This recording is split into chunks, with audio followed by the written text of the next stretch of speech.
Assalamualaikum warahmatullahi wabarakatuh. Alhamdulillah, wassalatu wassalamu ala Rasulillah Sayyidina Muhammad ibn Abdillah wa ala alihi wa sahbihi wa man wala wa la hawla wa la quwwata illa billah. Hadratul mukarramin, ma'asyiral ulama al-fudala, ma'asyiral asatidzah al-kurama, tuan-tuan, bapak-bapak, hadirin yang dirahmati Allah, dan terlebih al-mukarram tuan guru Al-Ustaz Nur Amali. Mudah-mudahan beliau diberi kesehatan, diberi panjang umur, sehingga bisa melanjutkan pelajarannya untuk kita semuanya dan memberikan keberkahan bagi umat Islam, khususnya di Malaka. Bapak-bapak hadirin yang dirahmati oleh Allah, apa yang disampaikan oleh Al-Ustaz Nur Amali tentang kehidupan zaman sekarang, tentang pentingnya untuk mencari ilmu dari sumber yang benar, karena zaman sekarang ini zaman fitnah. Zaman sekarang sudah dikatakan akhir zaman, dan juga dikatakan zaman modern. Sesungguhnya kalimat modern itu dari bahasa Arab modern, artinya bahaya. Doror dari kalimat doror, modern, jadi modern, ya. Sedangkan modern dari kalimat doror itu artinya bahaya. Maksudnya zaman modern itu adalah zaman warning bagi kita umat Islam. Segala macam apa yang disebutkan oleh para ulama di dalam kitab-kitab salaf.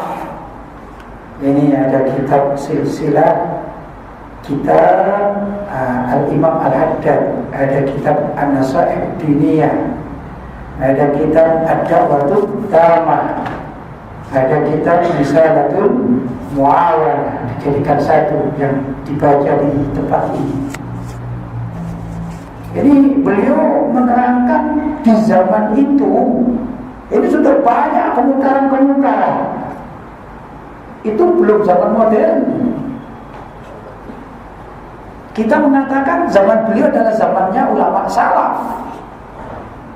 Nah, sekarang ini sudah akhir zaman. Zamannya zaman modern. Padahal kalimat modern dari bahasa Arab apa? Mudirun. Sangat bahaya. Bahaya untuk apa? Untuk akidah. Bukan sekedar akidah ketauhidan saja yang bahaya. Akidah di dalam hati ini untuk usul kepada Allah itu banyak gangguan-gangguannya. Maka beruntung kalau kita malam ini masih berada di tempat sangat mulia ini, di masjid min masajidillah, masjid dari salah satu masjid Allah. Kita masih ada yang mengajar, dan juga masih ada yang mau mendengarkan pelajaran-pelajaran agama. Ada muallimun, ada orang yang mengajar agama. Ada muta'allimun, orang yang masih mau belajar agama. Tapi minoritas. Kita katakan di kalangan umat Islam minoritas. Jumlah umat Islam ini saya katakan di Malaka saja ini ribuan, ya. Tapi yang menghadir majelis taklim berapa ratus? Tidak banyak. Betul? Jadi yang ahli mengaji itu minoritas sesungguhnya jumlahnya. Padahal Rasulullah SAW bersabda, Ala inna dunya mal'unatun. Ketahuilah bahwasanya dunia itu mal'unatun, dilaknat oleh Allah. Jadi dunia, kehidupan dunia itu dilaknat oleh Allah. Itu bukan kata saya, bukan katanya Ustaz, tapi kata baginda Rasulullah sallallahu alaihi wasallam. Bukan sekedar dunia yang dilaknat itu, wa mal'unat ma fiha. Dan dilaknat juga apa yang ada di dunia tersebut. Apapun yang di dunia ini dilaknat oleh Allah. Namanya dilaknat itu bagus atau jelek? Jelek. Namanya juga dilaknat, pasti jelek. Ya, alhamdulillah masih ada kalimat istisna, pengecualian dari Nabi sallallahu alaihi wasallam. Illa dzikrullah wa ma wala. Kecuali zikir-zikir pada Allah. Orang mengaji ini duduk di majlis taklim terhitung zikir. Zikir itu tidak hanya bacaan-bacaan seperti la ilaha illallah, subhanallah, Allahu akbar, Allahumma shalli ala Muhammad. Bukan sekedar itu, tapi duduk di tempat semacam demikian ini termasuk zikrullah yang dikatakan wama wala, dan apa yang menyertai zikir Allah. Orang berjamaah semacam demikian ini, sholat berjamaah, habis sholat berjamaah, hadir majlis taklim, ya, seperti kita ini terhitung zikir kepada Allah. Saya ulangi, jadi semua kehidupan dunia itu dilaknat oleh Allah. Apapun yang ada di dunia dilaknat oleh Allah, kecuali zikir dan apa yang terkait dengan kehidupan zikir kepada Allah. Ditambah wa'alimun, dan orang yang alim mempelajari ilmu agama, ulama, ya, mulai dari kaliber ulama dunia seperti para ulama-ulama ahli ijtihad zaman dahulu kala. Kalau dalam kitab dalam pembahasan fikih misalnya sebut Imam Hanafi, Imam Malik, Imam Syafi'i, Imam Ahmad bin Hanbal, atau Ahlul Hadits seperti Imam Bukhari, Imam Muslim, Imam Tirmidzi dan lain sebagainya. Ahlul Kalam, Ahlul Aqidah, ketauhidan seperti Imam Asy'ari, Imam Maturidi dan lain sebagainya. Seperti ahli tasawuf, ya. Imam Al-Ghazali, Al-Habib Abdul Al-Haddad dan lain sebagainya. Itu adalah orang-orang alim. Kalau mereka ini masih ada, maka itu dikecualikan oleh Allah SWT. Mereka ini bukan orang yang dilaknat, tapi orang-orang yang dirahmati oleh Allah SWT. Wa muta'allimun, dan juga orang yang belajar. Seperti kita ini. Kita mempelajari kitabnya Imam Al-Habib Abdul Al-Haddad. Kita ini muta'allim, mempelajarinya. Alhamdulillah, berarti kita bukan yang dilaknat oleh Allah, tapi kita termasuk yang dirahmati oleh Allah SWT. Ya, kadang tidak terpikir gitu. Kita datang suatu tempat, di situ ada majlis taklim. Alhamdulillah kita ada. Walaupun tidak paham,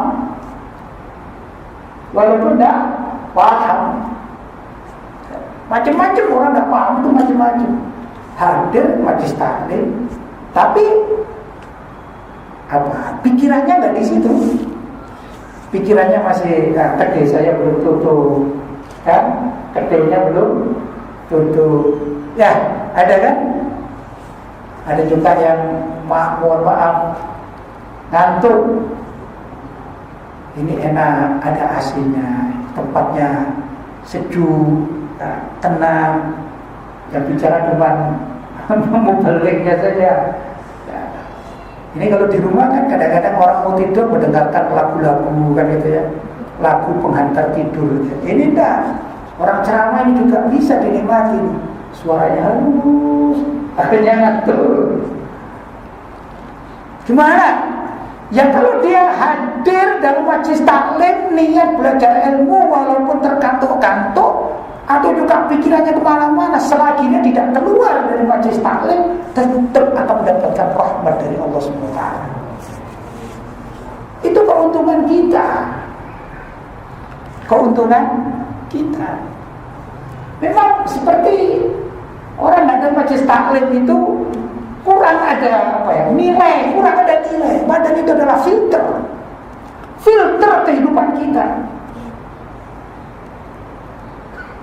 Ya kalau contohnya Ustadzuna Nur Amali ini, umumnya para ustadz itu kan kehidupannya dari masjid ke masjid, dari surau ke surau, atau madrasah ke madrasah, kan gitu ya. Tapi di antara kita kan ada pedagang, ada driver, ada orang-orang kantor, kalau orang Indonesia di sini pejabat, ya, macam-macam di antara kita ini. Kalau kita hitung saja seorang driver, di sini ada Gojek, ada Gojek ya, driver, Grab. Coba orang bekerja jadi Grab itu ya, drivernya Grab itu keluar bekerjanya berapa? Pagi sudah bekerja, betul.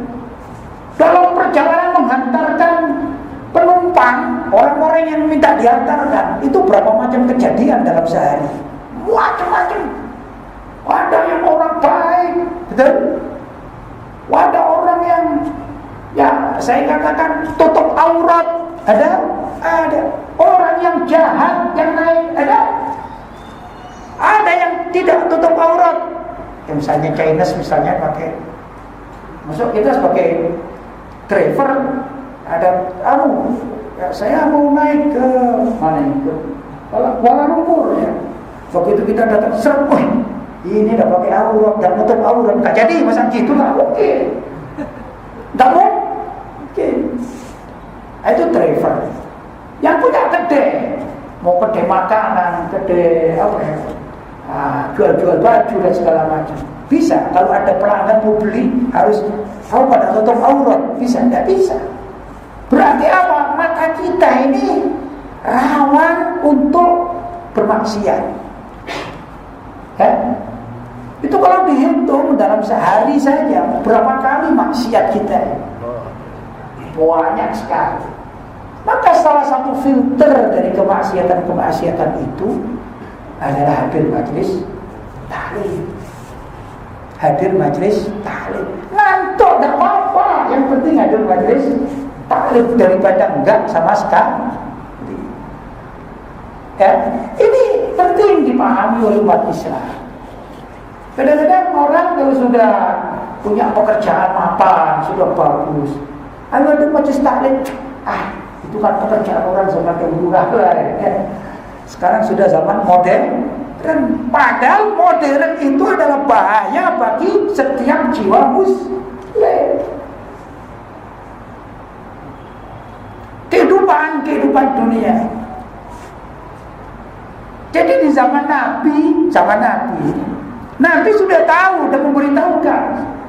Ya tentunya Allah SWT menciptakan dunia dan seisinya ini bukan sembarangan, bukan untuk main-main, Tapi setelah perjalanan waktu ke waktu, masa ke masa, zaman ke zaman, mulai zaman Nabi Adam terus berapa kemungkaran dilakukan oleh anak cucu Nabi Adam, sampai zaman Nabi Nuh, terus sampai Nabi Musa, sampai Nabi Isa, terakhir zaman Nabi Muhammad Sallallahu Alaihi Wasallam, ribuan tahun setelah diciptakan Nabi Adam alaihi salam.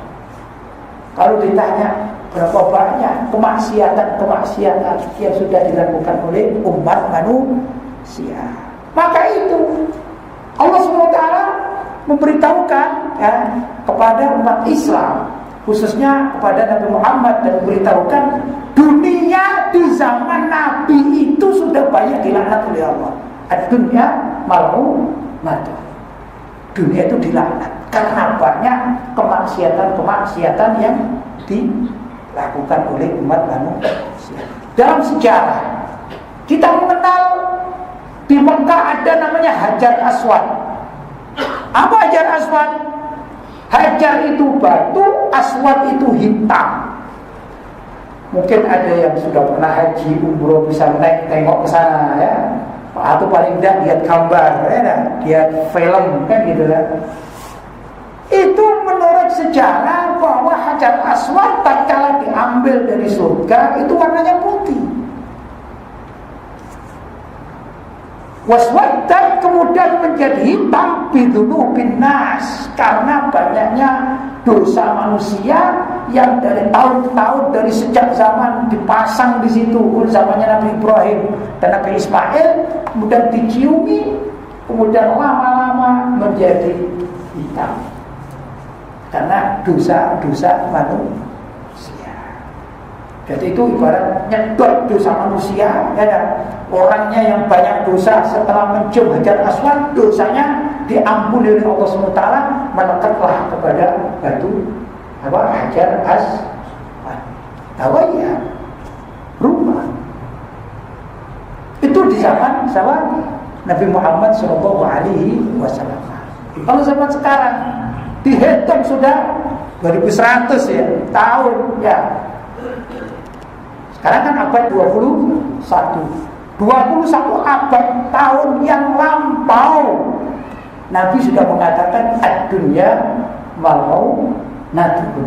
Dunia ini sudah dilaknat oleh Allah, wa mal'unun ma fiha, dan dilaknat apa yang terkait dengannya, illa dzikrullah, kecuali zikir kepada Allah, wa mawalah, dan apa yang terkait dengan zikir tersebut, wa alimun, dan orang-orang yang alim, wa muta'allimun, serta orang-orang yang mau belajar ilmu agama. Di zaman Imam Syafi'i itu mungkin kalau lebih dipermudah ya, itu kurun keempat, sekitar kurun keempat 5 setelah wafatnya Rasulullah SAW.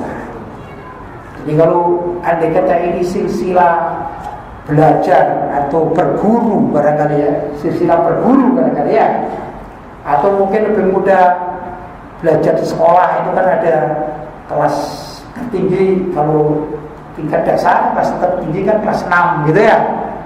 Kelas 6 itu berarti sudah paling tinggi. Nah, habis itu kelas 5 lebih rendah lagi kan gitu ya. Kelas 4 tambah rendah lagi ya. Kelas 3 ya tambah rendah lagi. Barangkali Imam Syafi'i itu kurang lebih ya, walaupun bukan ukuran tahun ya, bukan setahun, tapi kurun itu ya bisa saja sampai 10 ya. Jadi semasa itu satu masanya bisa 10 tahun begitu ya, bisa 20 tahun ya dah. Nah, ini kurun keempat atau kelima setelah Nabi Muhammad wafat, jadi lama. Mungkin bisa dikatakan 300 tahunan ya, sekitar 400 tahunan begitu gambaran kita. Nabi Muhammad di zaman beliau mengatakan ad-dunya mal'unatun. Tahun berikutnya, 100 tahun berikutnya, 200 tahun berikutnya, 300 tahun berikutnya, tambah lama tambah rusak.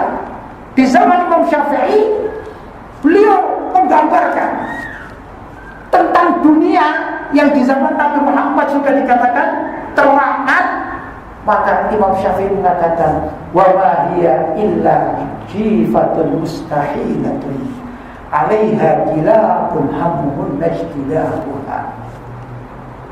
Tidaklah dunia itu illa kecuali jifatun, bangkai, mustahilatun yang rusak.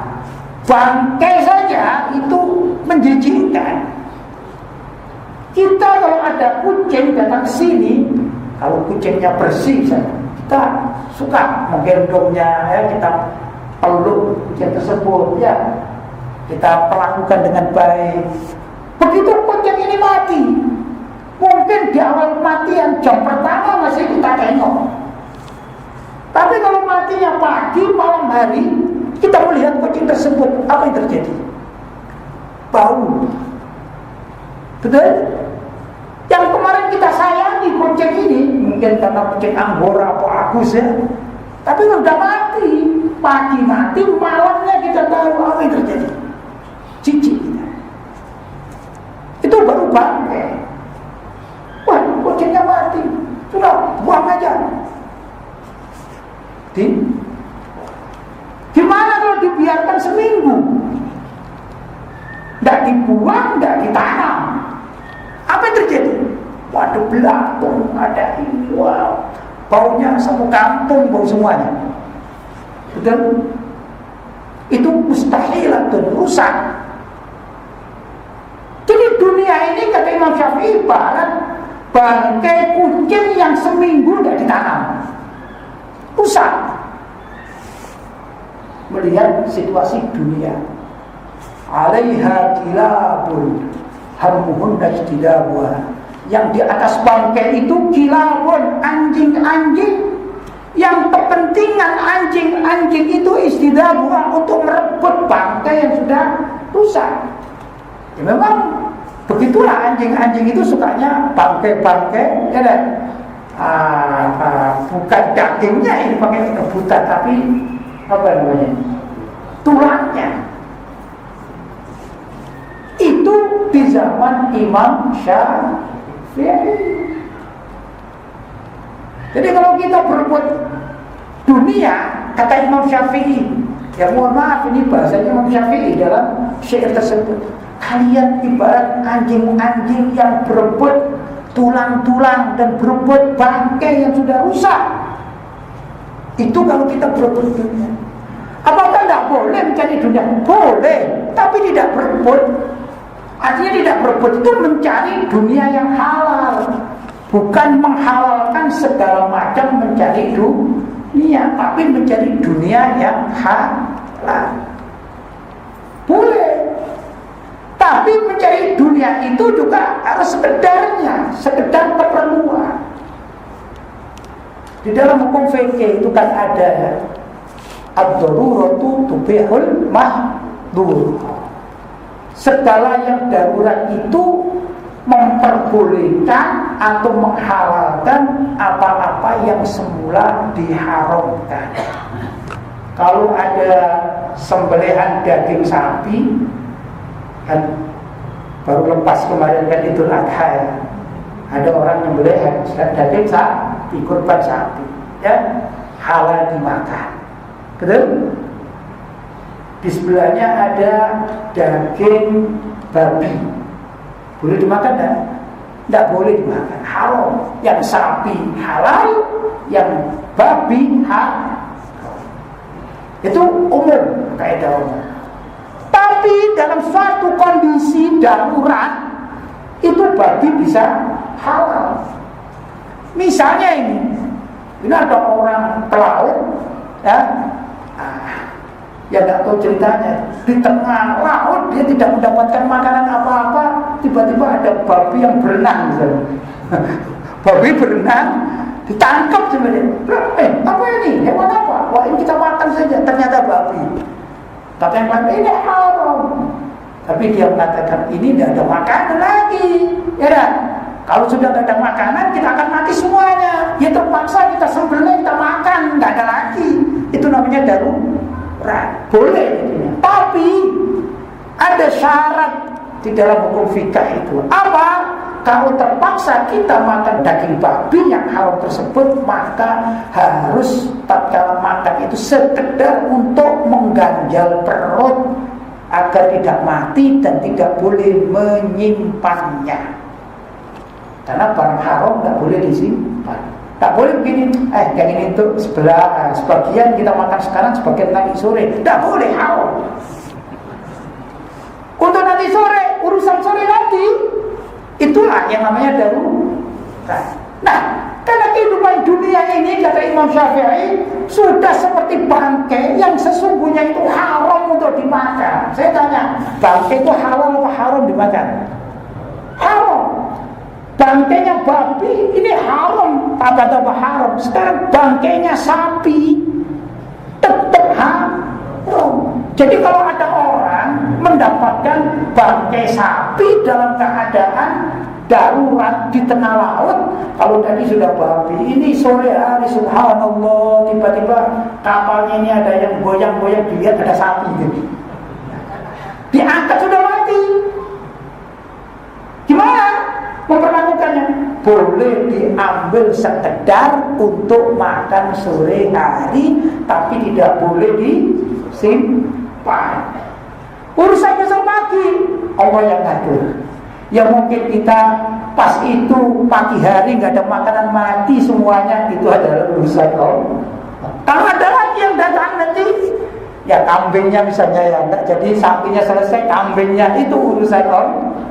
Tapi kita akan bahas tatkala sapi itu sudah jadi bangkai yang semula halal makan daging sapi yang disembelih, tapi ini bangkai, maka jadi haram. Coba permisalan yang dikatakan Imam Syafi'i, wa ma hiya illa jifatun mustahilatun. Ketahuilah pokoknya dunia itu ibarat jifa, bangkai mustahilatun, sudah rusak, sudah bau, menjijikkan. Alaiha kilabun hammuhunna ijtidabuha, yang di atas bangkai itu banyak anjing-anjing yang berebut. Ya itu kehidupan dunia. Nah, kalau kita ingin selamat, anggap kita dalam keadaan darurat hidup di dunia ini. Kan sudah modern, sudah apa tadi? Modern, bahaya sudah, rusak. Maka bolehlah kita mengambil sesuatu sedikit hanya untuk mencukupi kehidupan setiap hari, hiduplah, kepentingan hidup. Ibarat kalau kita dari rumah, kita punya rumah, alhamdulillah ya, rumah sederhana, alhamdulillah ya, lebih baik dari sederhananya, cukup. Apalagi rumahnya sudah bagus, ya dah, alhamdulillah. Kedua, misalnya gimana nih? Oh ya, saya kepingin lebih memudahkan kalau mau mengaji, saya perlu bawa motor, maka beli motor. Itu namanya kepentingan, keperluan. Boleh beli motor? Boleh. Wah, ini musim hujan, ya dah, mending beli mobil. Ya sudah, beli mobil lah. Berapa perlunya? Perlunya satu, karena dia dengan hidup dengan istri dan anaknya, misalnya anaknya 3, mobilnya 1 cukup. Wah, saya kepingin lagi nih, kepingin punya mobil 2. Buat apa? Asik-asikan saja. Nah, ini namanya berlebihan. Tapi kadang orang perlu mobil 2. Apa? Saya punya majlis taklim saya ini keliling dan musola. Jadi yang satu saya pakai dengan keluarga, saya beli lagi mobil yang lebih besar, atau kereta, ya orang sini bilang kereta yang lebih besar untuk jamaah pengajian. Boleh. Ini darurat termasuk. Masuk wilayah darurat jadi boleh. Pokoknya sesuatu yang tidak berlebihan. Andai kata beli, dia cukup untuk dirinya, itu boleh. Yang haram adalah berlebih-lebihan, apalagi sampai korupsi, mencuri sana ini, ya. Nggak ingat zakat, waktunya zakat nggak mau bayar zakat, terlalu kedekut. Ada uang terlalu kedekut sama tetangga, kedekut. Dirinya ini orang yang cukup, tetangganya kelaparan, dia nggak mau tengok sama tetangganya. Ini termasuk orang yang dilaknat oleh Allah SWT. Dia berlebihan, tapi tidak mau tahu terhadap kondisi masyarakat yang lain. Ini termasuk ad-dunya mal'unatun, na'udzubillah min. Jadi kita kaum muslimin yang dirahmati oleh Allah boleh mencari dunia untuk sekedar dan seperlunya, agar kita tidak menyimpan sesuatu yang saya katakan tadi, ibarat dunia ini sudah jadi bangkai, maka menyimpan bangkai itu haram jadinya. Haram di sini maksudnya bukan haram bermakna halal dan haram, tapi tidak boleh, larangan, Kenapa? Karena menyimpan sesuatu yang tidak berguna bagi dirinya kelak tetap akan diperhitungkan tatkala berhadapan dengan Allah Subhanahu wa ta'ala. Dalam kehidupan, misalnya 1 bulan ada orang hidup 1 bulan cukup. Berapa orang sini lagi? 3.000 ringgit cukup? Tidak cukup. Tidak cukup 3.000 ringgit. Tidak cukup 3.000 ringgit. Berapa? 1 bulan. Berapa? 5 ringgit. 5.000 ringgit. Nah, cukup tinggi ya. 5.000 ringgit cukup tinggi. Wah, orang Malaysia tidak bisa ini diajak sederhana nih ya. Oke lah, 5.000 ringgit. 5.000 ringgit. Dianggap 5.000 ringgit ini sudah standar kehidupan orang normal misalnya. Ya, dia boleh mencari uang 100.000 ringgit boleh, asalkan dia tidak menjadi kedekut.